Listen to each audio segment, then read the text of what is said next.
우리 사실 어려운 게 습관이지 않습니까? 그래서 아주 작은 습관이라도 계속 반복을 해서 정말로 습관이 되면 생활을 바꾸고 생활이 바뀌면 인생이 바뀐다. 뭐 그런 말을 하지 않습니까? 15분 정도로 해서 사실 성공한 분도 계세요. 그분이 대학생일 때 하루에 15분씩만 발명을 했다고 합니다. 딱 15분 하루에. 글로 표현을 하는 겁니다. 표현한 것을 가지고 시간을 들여서 숙성을 시킵니다. 그 생각의 숙성이라고 하는 건데요. 세수하는 시간만 모아도 하루에 15분 낼 수 있는데 그거를 매일마다 반복해서 습관을 만들면 분명히 여러분이 생각하는 방식도 바뀔 거고요. 또 생각이 바뀌면 생활도 바뀌고 인생도 바뀔 거라고 생각이 듭니다.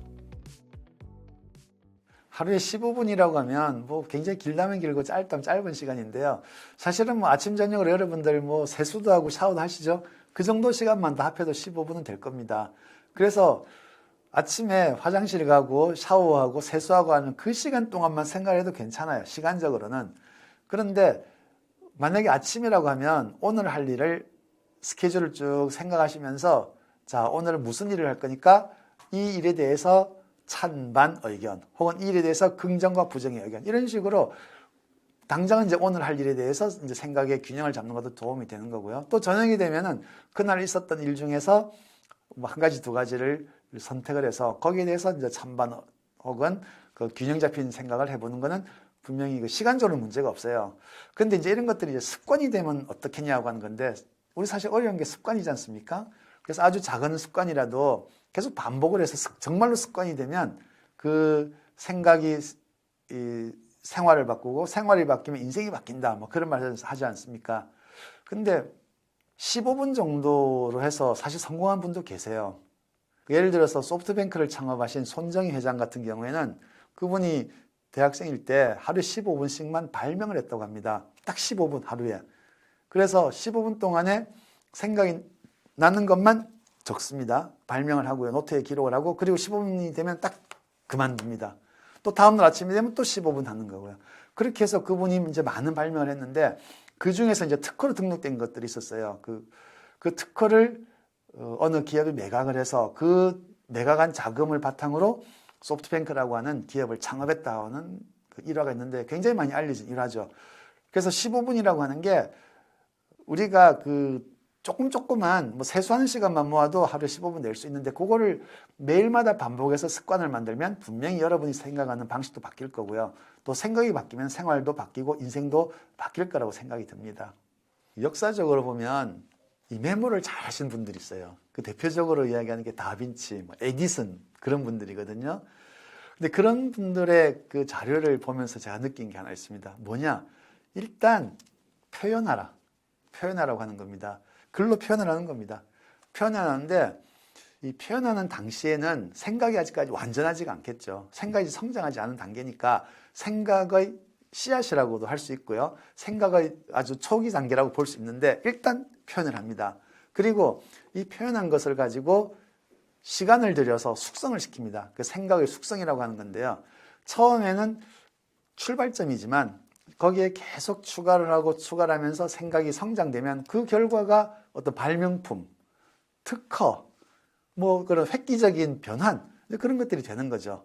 그래서 이런 그 역사적으로 훌륭했던 분들의 그 생각을 정리한 노트, 예를 들면 아인슈타인이 적은 노트가 있거든요. 이제 그런 거 보면은 그분들이 어떤 생각을 했는지 알 수가 있죠. 그런데 노트라고 하는 게 후세인들은 이제 그분들의 생각을 엿볼 수 있지만 당사자, 예를 들면 아인슈타인이나 에디슨 같은 그 당사자들이 노트에 적을 때는 남을 위한 건 아니었어요. 이제 본인을 위해서 본인의 생각을 성장시키기 위해서 출발점으로서 필기를 했다고 하는 겁니다. 근데 요즘은 노트에 필기하는 것보다 노트북에 입력하는 분들이 더 많이 계시죠. 근데 여기 조금 차이가 있어요. 여러 학자들이 실험한 걸 보면은 이렇습니다. 노트북에 입력하는 거는 사실을 기록할 때는 굉장히 도움이 됩니다. 많이 입력하니까.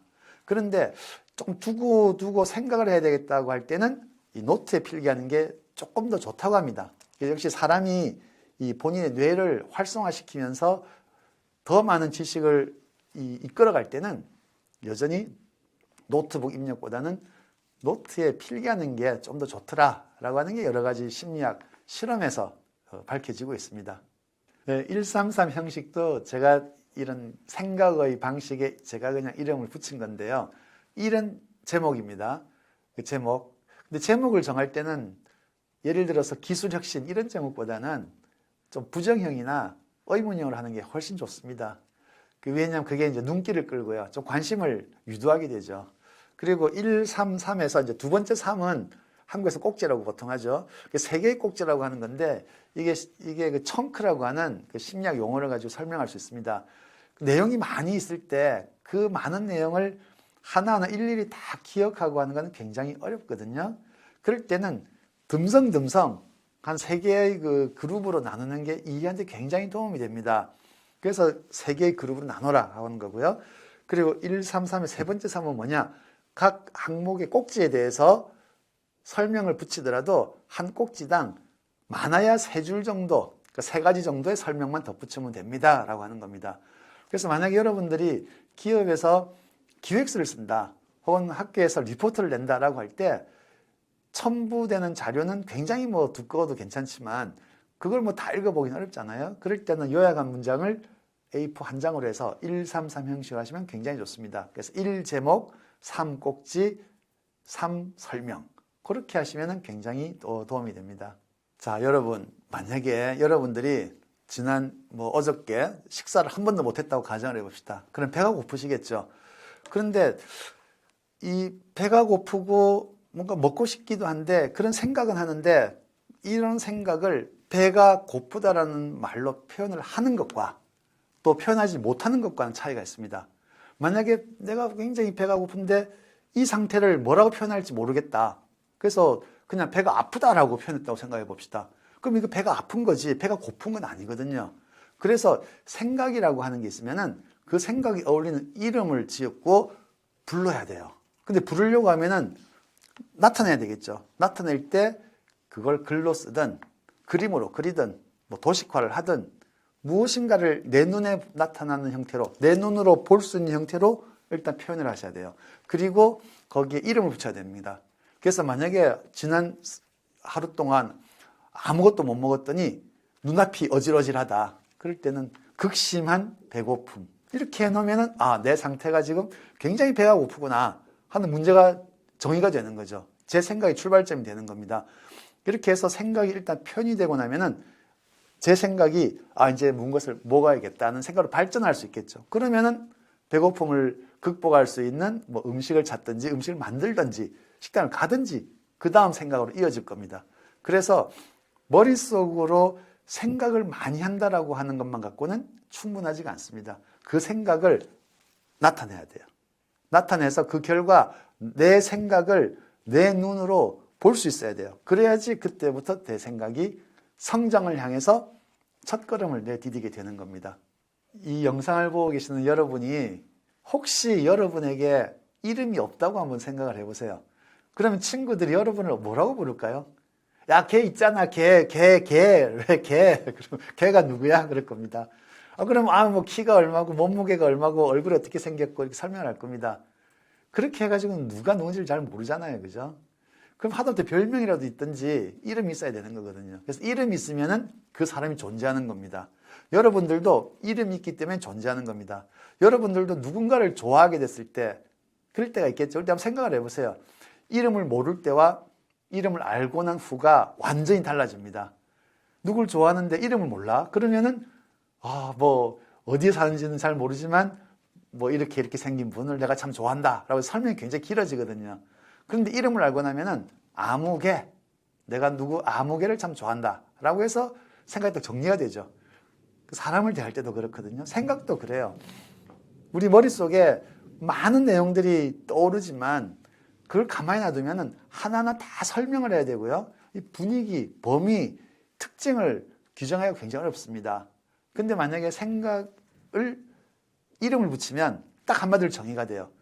예를 들어서 제가 수업에서 사용하는 여러 가지 방법들을 다 설명을 하면은 한도 끝도 없는데 그걸 이렇게 미라클 싱킹이라고 이름을 붙였잖아요. 이름을 붙이고 나면은 저는 제가 갖고 있는 그 사고방식, 생각하는 방법을 미라클 싱킹이라고 하는 이름으로 딱 정리를 해서 생각할 수 있는 거거든요. 그러면 앞으로 생각하는 더 좋은 방식, 더 새로운 방식이 나오더라도 그것은 미라클 싱킹이라고 하는 이름표 속에 들어가기 때문에 정리하고 또 생각을 발전시키기가 굉장히 유리해진다라고 하는 겁니다. 그럼 여러분들 사람만 이름을 갖는 게 아니고요. 생각도 이름표를 붙여라 라고 저는 제안을 드립니다. 여러분들 그 프레임이라고 하는 단어는 많이 사용하시잖아요. 근데 프레임이라는 단어에 뭐 좋은 점, 나쁜 점 혹은 좋게 활용하는 사례, 나쁘게 활용하는 사례가 있지만 사실은 프레임이라고 하는 것은 우리가 생각의 입구와 출구로서 사용하기 굉장히 좋은 방식입니다. 왜냐하면 이 세상에는 많은 프레임이 있는데 특히 그 기업의 경우에는 기업의 경영 활동에 사용하는 유명한 프레임들이 많습니다. 예를 들어서 어떤 기업에서 새로운 사업을 할 때는 스와트 분석이라고 하는 걸 하거든요. SWOT 분석을 하는데 그게 어떤 거냐. 기업이 있을 때 기업의 입장을 중심으로 강점과 약점, 기회와 위협 이렇게 네 가지 관점에서 현재 상황을 관찰하는 그런 프레임들이 있어요.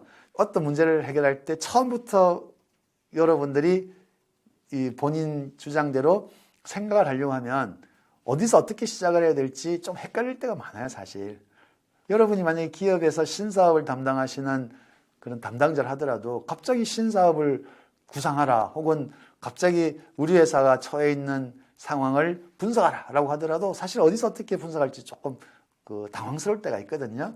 그럴 때 선배들이 만들어 놓은 프레임 중에서 적당한 게 있으면 일단 그걸 갖다 쓰시는 겁니다. 이제 이게 생각의 출발점이죠. 그리고 생각의 그 마지막 출구, 도착점으로서도 그 생각을 프레임 맞춰서 정리를 하시면은 빠진 게 없고 균형을 맞출 수가 있어요. 근데 프레임이라고 하는 게 하나의 프레임으로 모든 상황을 다 정리할 수 있는 경우는 사실은 그런 경우는 없습니다. 그래서 프레임을 사용할 때는 프레임의 한계점을 알고 그 한계점을 보완할 수 있는 제2의 프레임, 제3의 프레임을 같이 사용하는 게 굉장히 좋습니다. 예를 들어서 좀 전에 말씀드린 스와트 분석 같은 거는요. 그 사실은 좀 애매한 부분이 있어요. 어떤 거냐고 하면은 자, 우리 회사에 사원이 10,000명이 있다. 그러면 사원 10,000명이라고 하는 게 우리 회사의 장점이냐 약점이냐? 어떻게 생각하세요, 여러분들? 사원이 많으면 장점인가요? 약점인가요? 이거는 우리가 어떤 일을 하는 것이냐에 따라서 장점이 될 수도 있고 약점이 될 수도 있거든요. 그렇기 때문에 이 프레임을 사용할 때 이런 문제가 많아요. 어떻게 보는가에 따라서 프레임은 이쪽에 들어갈 수도 있고 저쪽에 들어갈 수도 있고 좀 애매한 것들이 있고 혹은 그 생각의 범위가 조금 좁기도 하고 뭐 그런 것들이 있기 때문에 프레임을 사용할 때는 하나만 사용하지 마시고 2개, 3개를 같이 사용하시면은 생각하는데 굉장히 도움이 많이 됩니다.